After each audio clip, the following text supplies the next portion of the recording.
In the podcast, Ben Shapiro discusses the disturbing results of a recent Harvard-Harris poll, which reveals the alarming beliefs of young Americans regarding the Israeli-Palestinian conflict. The poll shows that a majority of 18 to 24-year-olds believe that genocidal terror attacks by Hamas can be justified by the grievances of Palestinians. Additionally, a significant portion of young people support the idea of Israel being destroyed and handed over to Hamas and the Palestinians.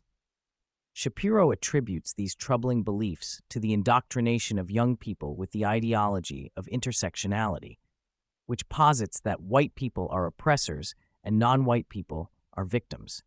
He argues that this ideology has led to the demonization of Israel and the Jewish people, as young people view Jews as part of the oppressor class.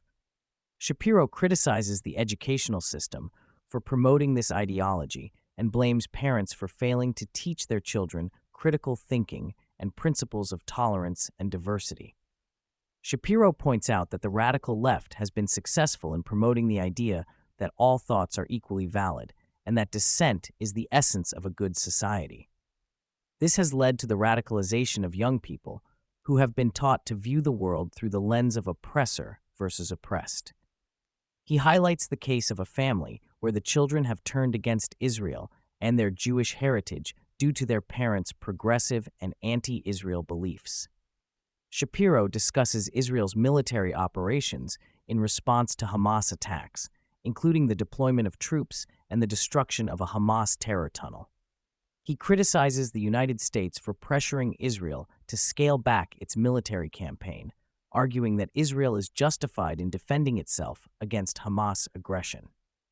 He also highlights the Biden administration's mixed signals in its approach to the Israeli-Palestinian conflict, with Defense Secretary Lloyd Austin urging Israel to transition to a more focused phase in its war against Hamas.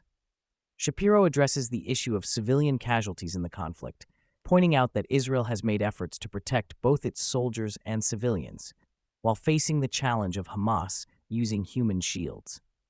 He criticizes politicians for focusing on civilian casualties without offering practical solutions to avoid them. He also discusses the humanitarian crisis in Gaza and the challenges of delivering aid in the midst of the conflict.